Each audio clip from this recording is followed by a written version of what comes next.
ये कह सकते हैं जो गिल नेट्स है ये इलीगल है, ये यहाँ माना जाता है इलीगल है, क्योंकि इसमें क्या है कि छोटी छोटी फिशेस को ही ट्रैप करते हैं, जो कि जुवनाइल्स होते हैं, बहुत छोटे फिशेस होते हैं, उसको ट्रैप करते हैं। उससे क्या है कि ऑटोमेटिकली फिश प्रोडक्शन पे असर पड़ता है। उससे डायरेक्टली हमारा फिशरमैन कम्युनिटी से बिलोंग जो बंदा करता है उसके रोजगार पे असर पड़ता है।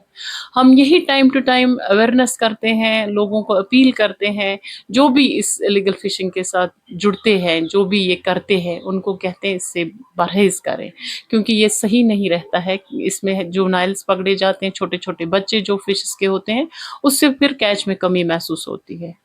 उसको कंपनसेट करने के लिए डिपार्टमेंट ऑफ फिशरीज जो स्टॉकिंग करता है, एनुअल सीड स्टॉकिंग करते हैं हम, ताकि जो हमारा फिशरमैन कम्युनिटी से जो बिलोंग बंदा करता है उसको कैच अच्छा खासा मिले। नहीं, गिल नेट्स तो यूज नहीं कर पाएंगे, जो इसमें मैश साइज असल में रेगुलेट करना होता है।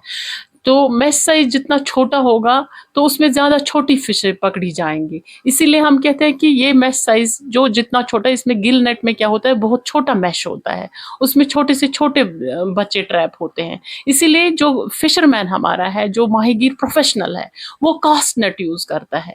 वो गिल नेट्स और क्या लगा के ही रखते हैं, रात को ही लगा के रखते हैं। जितने भी फिशेस मूव करती है डल में, लाइक जो भी ट्रैप में आती है ये पकड़ी जाती है और ये इलीगली इनको पकड़ लेते हैं। जो कास्ट नेट का इन्वॉल्वमेंट होता है, जो प्रोफेशनल फिशरमैन यूज करता है, उसमें क्या, उसने नेट फेंका, उसमें कितना चढ़ेगा, उसमें बड़ी बड़ी फिशेस जितनी मतलब जो मार्केटेबल होती है वही चढ़ती है और वो अपना सेल करता है।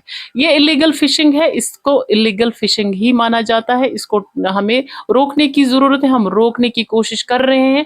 हम बहुत ज्यादा मेहनत करता है, हमारा स्टाफ जो है फील्ड में लगा रहता है, दिन रात काम करते हैं। रात को भी कोई मैसेज आती है कि कहीं इलीगल फिशिंग होती है, हमारा स्टाफ उसी वक्त जाता है और वो ट्रैप करते हैं उनको। मैम अभी तक जी, हमने अभी तक जो हम पिछले साल की बात, मतलब मार्च में जो क्लोजिंग हो गई, तो उसमें हमने 4000 के करीब गिल नेट्स हासिल किए हैं।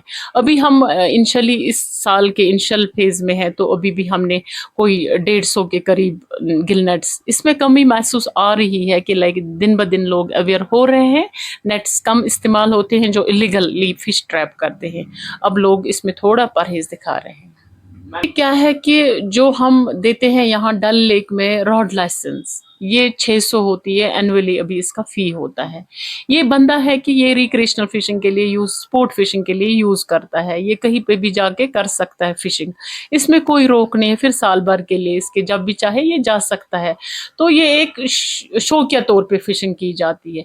दूसरी है जो हमारा रजिस्टर्ड फिशरमैन है, उसको साल भर के लिए जो प्रोफेशनल फिशिंग लाइसेंस कटती है, वो साल भर के लिए अपना इनकम जनरेट करने के लिए फिशिंग कर सकता है। ये दो तरह की लाइसेंस होती है। और तीसरी जो आप कह रहे हैं लाइन का, लाइन क्या क्या हुक होते हैं, 2 हुक 3 हुक, 3 हुक बिल्कुल इलीगल होता है, 2 हुक भी इलीगल होता है, ये हम नहीं अलो करते। जहां पे भी बंदा देखा जाता है उसका पकड़ा जाता है और उसको फाइन लिया जाता है। बिल्कुल, आपकी बात बिल्कुल सही है, क्योंकि डल लेक आप भी जानते हैं बहुत बड़ा एरिया है ये। इसको केटर करने के लिए कम से कम 20, 30, 25 एम्प्लॉयज़ होने चाहिए, क्योंकि हमारे पास स्टाफ की बहुत कमी है। तो हमारे पास स्टाफ जो तैनात है वो कम है, 15 लोग 10 लोग रोटेशन में चलेंगे, क्योंकि 24/7 हमें ये चलाना है। तो इसमें हमें स्टाफ की कमी है, ये सही है। आपकी बात हमने नोट की कि ये सच आप बोल रहे हैं, मगर इसको हम क्या करते हैं कि जो ही हमें कॉल मिलता है कहीं भी कॉर्नर से, तो हमारा जो ये स्टाफ होता है, ये टीम होता है, अलर्ट होता है हर टाइम पे। इनके पास मोटर बोट होता है और ये जल्दी से जल्दी कोशिश करते हैं वहाँ स्पॉट पे पहुंचने की, ताकि ये इलीगल फिशिंग को कर्ब कर पाए। पिछले साल की मैं मार्च तक जो बात करूंगी वो 1870 हमने इशू की थी।